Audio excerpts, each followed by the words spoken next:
Pourquoi certaines personnes réussissent-elles à accomplir en une journée ce que d'autres mettent une semaine à faire? Est-ce qu'elles ont plus de temps? Non, on a tous 24 heures par jour. Pourtant, certaines personnes avancent à une vitesse incroyable et réussissent tous leurs objectifs et en plus ils semblent avoir un contrôle total de leur vie au quotidien. La différence, ce sont leurs habitudes. Dans cette vidéo, on va voir ensemble les 7 habitudes clés des personnes ultra productives. Des stratégies concrètes qui sont utilisées par les entrepreneurs à succès, les leaders et ceux qui savent tirer le maximum de leur temps et de leur énergie. L'objectif, c'est que tu puisses toi aussi optimiser tes journées, accomplir plus avec moins d'efforts et enfin te sentir maître de ton temps. Si tu veux arrêter de procrastiner, éliminer toutes les distractions qu'il y a autour de toi et devenir vraiment enfin efficace, regarde bien jusqu'à la fin parce que chaque habitude que je vais te donner, ça peut carrément changer ta vie. On va pas être trop long, on va commencer tout de suite. On va pas être trop long, on commence tout de suite avec la première habitude, planifier avec intention. Vous êtes déjà arrivé en fin de journée avec la sensation de n'avoir rien fait d'important, alors que pourtant vous avez été occupé toute la journée. Si oui, c'est que vous avez travaillé sans intention claire. Les personnes ultra productives ne laissent pas le hasard décider de leur journée. Elles savent exactement sur quoi se concentrer. Et pour cela, elles utilisent des méthodes qui sont relativement simples, mais qui sont extrêmement efficaces. Donc pour planifier avec intention, il y a plusieurs techniques qui existent, qui marchent toutes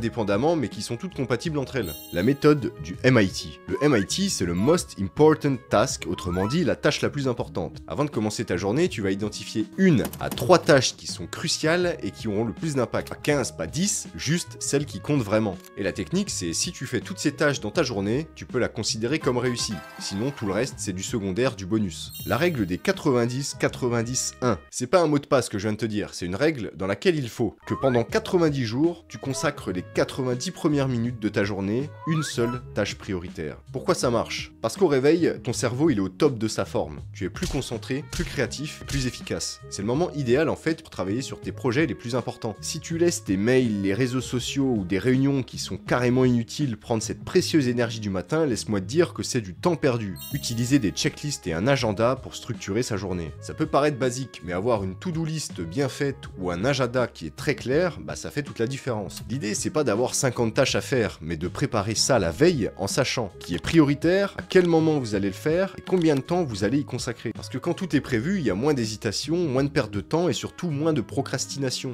On va passer à la deuxième habitude, gérer son énergie et pas juste son temps. La plupart des gens pensent que la productivité, c'est une question de temps. Mais en réalité, ce qui fait la vraie différence, c'est l'énergie. Si t'as 10 heures devant toi mais que t'es fatigué, distrait et sans motivation, tu vas rien produire d'efficace. Par contre, avec 2 heures d'énergie maximale, tu vas pouvoir abattre plus de travail que certaines personnes en une journée entière. Alors, comment faire pour gérer son énergie et être performant tout au long de sa journée? Tout d'abord, que tu le veuilles ou non, il va falloir travailler avec tes rythmes naturels. Ton corps fonctionne par cycle d'énergie et si tu veux être au top, il va falloir travailler avec eux et pas contre eux. On parle de cycle ultradien, c'est-à-dire que toutes les 90 à 120 minutes, notre énergie elle baisse naturellement. Et tu peux faire ce que tu veux, tu pourras pas éviter cette baisse. Parce que les meilleurs moments pour travailler sont ceux où ton énergie elle est au plus haut. Généralement le matin, comme je vous disais avant, ou après une pause qui est bien faite. Donc il faut savoir optimiser ces moments pour vos tâches les plus importantes, et surtout quand cette énergie elle baisse, n'essayez pas de lutter ou de forcer, prenez une pause stratégique. L'importance du sommeil, de l'alimentation et du mouvement. Les ultra productifs ne négligent jamais leur corps. Pourquoi? Parce qu'un cerveau fatigué ne peut pas être performant. Le sommeil, moins de 7 heures, ta concentration et ta mémoire, elles chutent. Et si tu dors pas assez, je te le dis tout de suite, il n'y a aucune méthode de productivité qui va pouvoir t'aider. Et pour savoir comment optimiser son sommeil, je vous invite à aller voir, j'ai fait un petit short sur ma chaîne YouTube qui parle de ce sujet. L'alimentation, le deuxième pilier le plus important. Retiens que trop de sucre et de malbouffe égale fatigue et brouillard mental. Donc priorisez des aliments qui boostent votre énergie, c'est-à-dire des protéines, du bon gras, des légumes, en fait une alimentation saine. Le mouvement, parce que prendre soin de son corps, c'est le dernier pilier avec l'alimentation et le sommeil qui sont les plus importants. Le simple fait de marcher 5 minutes entre 2 sessions de travail, ça améliore ta concentration et ça réduit ta fatigue mentale. Je te dis pas de faire 1 heure ou 2 de sport par jour, juste 5 minutes. Même si je te conseille de faire du sport régulièrement. Mais de temps en temps, quand vous faites des petites pauses, bougez, marchez, je sais pas, faites des trucs. Enfin, les pauses stratégiques, la technique Pomodoro vs 52-17. Ce n'est toujours pas des mots de passe. Travailler non-stop pendant des heures, c'est une erreur fatale. Au bout d'un moment, ton cerveau il sature et ton efficacité elle chute. Tu vas pouvoir appliquer 2 techniques simples pour optimiser ton énergie. La technique Pomodoro, c'est-à-dire 25 minutes de travail intense, 5 minutes de pause, répétée 4 fois, puis une pause plus longue. La deuxième technique, c'est la méthode 52-17, en gros 52 minutes de travail intense et 17 minutes de pause complète. Et retenez bien, ces pauses ne sont pas du temps perdu, elles permettent de recharger votre cerveau et d'être plus efficace dans la durée. Parce que moins de temps, mais une énergie mieux utilisée, égale plus de résultats. Alors tu peux essayer les deux techniques et choisir celle que tu préfères, ça dépend des personnes. Perso, moi je préfère la 52-17. Après c'est un choix. La troisième habitude, éliminer les distractions et savoir dire non. On a tous vécu ça, on commence à travailler sur quelque chose d'ultra important et au bout de 10 minutes on est là sur notre téléphone à scroller alors qu'on ne cherche rien. Le problème aujourd'hui, c'est pas qu'on manque de temps, c'est qu'on se laisse voler notre attention. Et les personnes ultra productives, elles l'ont bien compris, concentration c'est une ressource précieuse. Alors voici comment éliminer toutes les distractions et enfin réussir à se concentrer vraiment. Tout d'abord, se protéger des distractions numériques. Le téléphone, les notifications, les mails, c'est un désastre complet pour ta concentration. Il y a une étude qui a montré que lorsqu'on est interrompu, il faut en moyenne 23 minutes pour retrouver un état de focus profond. 23 minutes perdues à chaque fois que tu jettes un œil sur ton écran. Comment tu veux être productif avec ça? La solution, elle est simple, mode avion, mode de pas déranger, et puis supprimer toutes les notifications qui ne servent à rien. Et surtout, parce que des fois ça suffit pas, bah tu mets ton téléphone dans une pièce je sais pas où. Et si t'as du mal avec ça, t'as des applications qui sont prévues pour, comme Forest, Freedom ou Cold Turkey, qui vont bloquer l'accès aux distractions pendant des périodes de travail que tu vas choisir. Ensuite, travailler en deep work. Je le répète encore, les ultra productifs ne travaillent pas plus, ils travaillent mieux. Donc ils pratiquent ce qu'on appelle le deep work, du travail sans interruption et en mode ultra concentration. Comment faire? Bah tu vas bloquer des créneaux deep work dans ta journée, par exemple 2 heures où tu vas être sans interruption. Ensuite, tu vas prévenir ton entourage que pendant ce temps-là, tu veux ni message, ni appel, ni rien. Tu vas travailler dans un endroit qui est calme, peut-être avec un casque anti-bruit si tu en as besoin, ou en écoutant du bruit blanc ou un truc pas dérangeant. Et enfin, tu vas te fixer une intention claire avant de commencer. Par exemple, dans cette session, je vais avancer sur ta et je vais finir jusque là. Sache que 1 heure de deep work, c'est égal à 3 heures de travail normal, donc c'est-à-dire sans appliquer tout ce que je viens de te dire. Enfin, apprendre à dire non.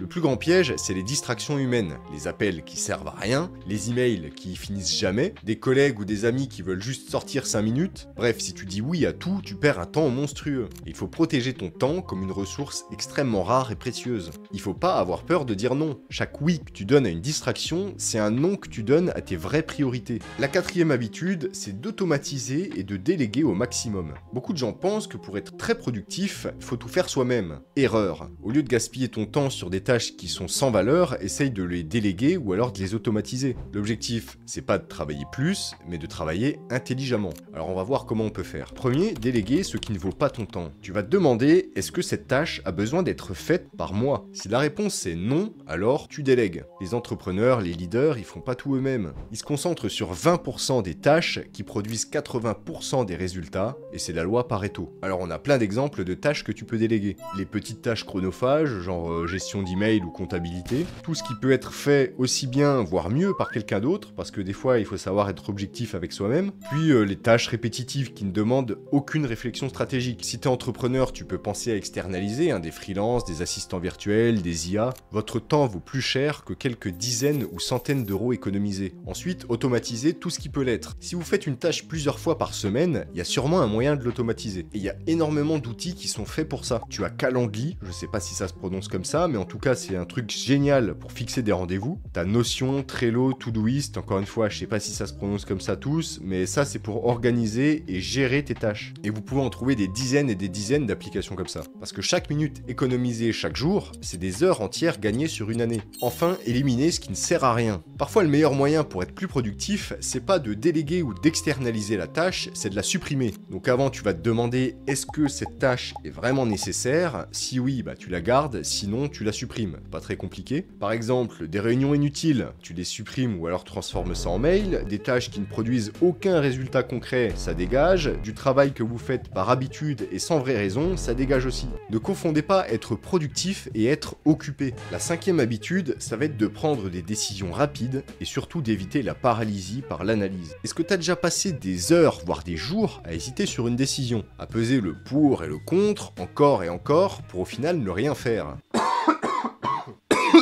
Crevé. Ouais, c'est ce qu'on appelle la paralysie par l'analyse. Plus tu réfléchis et plus tu doutes. Et plus tu doutes, plus tu perds du temps. Il faut savoir prendre des décisions vite et passer à l'action. On va voir comment adopter cet état d'esprit. Mieux vaut fait que parfait. Beaucoup de gens ne passent pas à l'action parce qu'ils veulent que tout soit parfait et contrôlé. Mais le truc, c'est que la perfection, ça n'existe pas. Il faut savoir qu'agir imparfaitement, ça vaut mieux que ne rien faire du tout. Donc maintenant, tu vas appliquer la règle, fais-le maintenant et améliore-le plus tard. Envoie ce mail, même s'il n'est pas parfait, lance ton projet, même s'il n'est pas encore prêt, prends une décision, même si elle n'est pas encore définitive. Le plus souvent, c'est en avançant que tu vas trouver les meilleures décisions, pas en attendant d'avoir tout compris. C'est une des règles les plus simples, mais les plus puissantes pour la productivité. Si une tâche prend moins de 2 minutes, fais-la immédiatement, au lieu de la noter quelque part. Parce qu'en la repoussant, ça risque de s'accumuler, et ça va créer une charge mentale de plus en plus grosse, et ça va devenir une montagne à la fin, l'Everest. Enfin, utiliser des deadlines. Quand on fixe aucune limite, on peut passer une éternité à ne rien faire et jamais agir. Alors utilise des deadlines courtes pour pouvoir forcer ta prise de décision rapide. Exemple, t'hésites entre deux options, et tu te donnes 5 minutes pour choisir. Tu dois rendre un projet, et tu te fixes une deadline plus courte avant celle de base pour éviter de procrastiner. T'as trop d'idées en tête, tu les écris. Tu fixes une échéance et tu passes à l'action.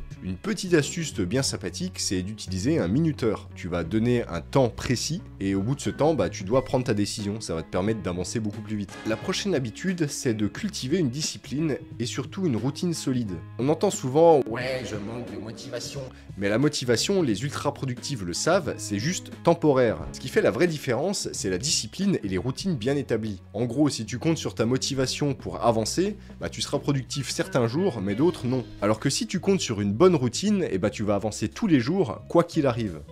Pourquoi la discipline l'emporte sur la motivation? La motivation, c'est un peu comme une batterie de téléphone. Certains jours, elle est pleine, t'es motivé, tu bosses, mais d'autres jours, elle est à 5% et t'as envie de rien faire. Et tu t'en doutes bien, on peut pas compter là-dessus. Le truc, c'est qu'il faut pas se demander si t'as envie de faire quelque chose. Tu le fais parce que c'est prévu, point. Et ça permet de transformer les tâches importantes en habitudes et d'éliminer l'hésitation en suivant une routine claire. Le secret, il est simple, tu le fais sans te poser de questions. Tu t'avances, tu te poses pas de questions. Ensuite, mettre en place une routine matinale efficace. La manière dont tu vas commencer ta journée, ça va définir ton niveau de productivité. Les ultra productifs, ils ont presque tous une routine matinale bien rodée. Pourquoi? Parce que ça te permet de prendre le contrôle de ta journée dès le début. Évite au moins de commencer la journée par scroller sur ton téléphone. C'est le meilleur moyen de tuer ta productivité avant même que ça commence. Et enfin, se créer un environnement propice à la productivité. Ton environnement, il influence énormément ta discipline. Si ton espace de travail, il est en désordre, ton téléphone à côté de toi, si ton lit, il est trop tentant, tu vas te faire distraire à coup sûr. Alors voici ce qu'il faut faire. Un bureau organisé, pas de bazar, tout ce que tu as besoin à portée de main. Un espace dédié au travail, si possible, travaille surtout pas sur ton lit ou ton canapé. Et enfin, supprimer les distractions à l'avance. En gros, tu vas mettre ton téléphone dans la machine à laver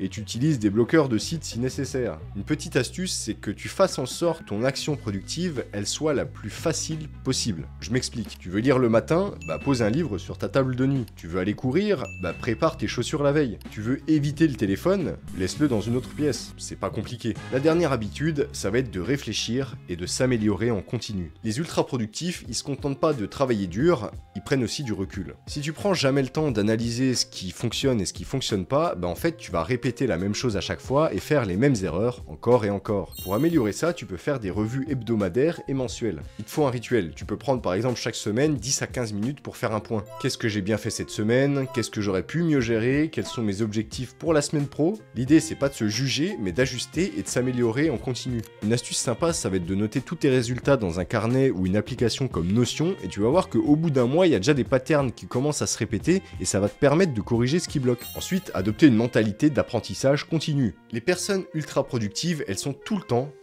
en train d'apprendre. Elles lisent, elles écoutent des podcasts, elles suivent des formations, parce qu'elles savent que chaque nouvelle idée, ça peut leur permettre de gagner du temps ou d'améliorer son efficacité. Si tu lis 10 pages par jour d'un livre intéressant, au bout d'un an, t'en auras lu 18 de livres. Tu peux aussi écouter un podcast en voiture ou même en marchant à la salle, des heures de connaissances qui sont acquises sans aucun effort. Le monde évolue vite, si tu arrêtes d'apprendre, tu prends du retard. Enfin, pratiquer la gratitude et le repos pour éviter le burn-out. Travailler dur, c'est bien, Mais si tu prends jamais de pause, tu vas exploser. Il faut comprendre que le repos, ça fait partie de la productivité. Il faut prendre du recul régulièrement pour éviter de tomber dans des routines qui sont épuisantes. Il faut pratiquer la gratitude. Par exemple, chaque soir, tu peux noter sur un petit carnet 3 choses qui ont été super cool dans ta journée. Et le plus important, tu respectes ton temps de repos. Donc le soir, évite au maximum les écrans. Le week-end, tu travailles au minimum, tu fais rien du tout, tu déconnectes. Et pareil pour les vacances, tu prends des vraies vacances, tu fais rien. Parce qu'un esprit reposé est plus efficace qu'un cerveau en surcharge. On arrive déjà transformé en une machine. On arrive déjà à la fin de la vidéo malheureusement, mais ce qui est cool, on a pu apprendre ensemble 7 habitudes qui vont booster ta productivité, qui va rendre n'importe qui en une machine.